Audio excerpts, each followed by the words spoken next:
Hi there, this is Mary. I want to talk to you about choosing the right needle for your project. And to know which needle you're going to need, you need to know what makes one needle different from another needle. There are three main things. One of them is the size of the eye of the needle. One of them is what kind of tip it has. And the third thing is what the diameter of the shaft of the needle is. And those are the three things that make one needle different from another. The greatest variety you're going to find is in the different type of needle tips that are available. It used to be, back when there was one kind of machine and one kind of needle, that the Sharps needle was what everybody got. And you can see how sharp and pointy the tip is. No wonder they called it a Sharps.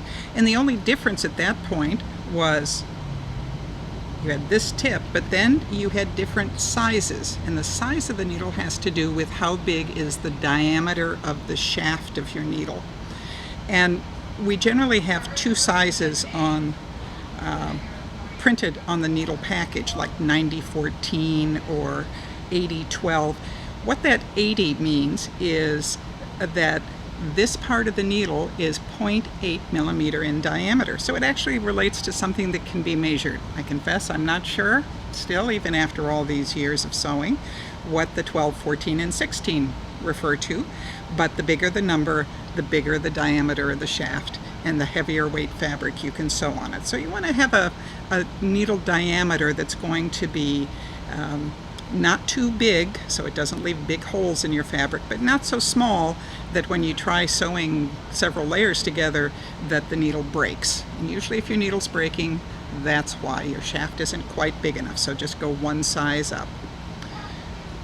Well, as fabric types changed, so did the types of needles we had to sew on them with. When stretch fabrics first hit the home sewing market, ballpoint needles were introduced, and you can see how very blunt they are, especially compared to this. If you tried using a sharp on a knit fabric, it's going to leave a hole, and some knit fabrics even will run like nylons run. Well, the way this blunt needle works its way through the knit fabric is it sort of deflects back and forth a little bit so that it finds an opening in the pattern of the knit to go down through. Now, sometimes you get what they skipped stitches, where it doesn't catch the bobbin thread and form a proper stitch, and so you'll have a length of thread sitting on top of it before it catches again and starts making proper stitches. That's because the needle's having problems getting down through the pattern of the knit in time to grab the bobbin thread. So to try to help compensate for that, they came out with a stretch needle, which is particularly good for lycra, exercise wear, swimwear, things of that sort. You see, it's not quite so blunt as that. There's also, for those of us who don't like having to remember what we sewed on the last time we sewed, and we do a lot of both knits and wovens, there's the universal needle. This is what's actually packed in with your machine when you first buy it. You see, it's sharper than either the stretch or the ballpoint, but it's not nearly so sharp as the Microtex Sharps. So it can be used on woven fabric without skipping stitches the way a ballpoint might just bounce off because it's so blunted, but it won't put a hole in your knit either. Now the jeans needle is sharp like the Sharps, but it's more sort of spade shaped, and if you look at denim, you'll see that usually denim is woven in a fairly complex way, and so you want something that is sharp enough to go through it quickly, but able to deal with all those complex layering of threads. You also have specialty needles for leather. You see here they've turned the needle on the side, so instead of looking through the hole, you're looking at the side of it, and it has this little flange there. That's so that you can sew on leather and it won't simply make a perforation that's going to tear as soon as it has some pressure put on it. Self-threading needles are helpful if you don't have a machine that threads for yourself and your vision doesn't let you thread needles the way you used to. You just slide the thread down the right side of the needle and it pops through the little puka into the eye of the needle.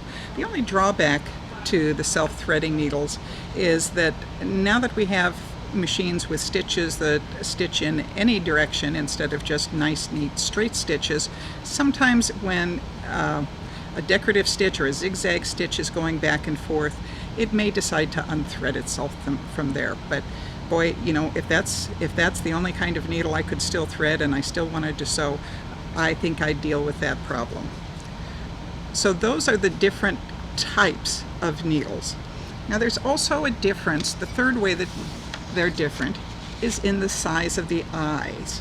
Now universal needles, and this would refer to all of those that I just showed you, have a fairly standard roundish kind of eye.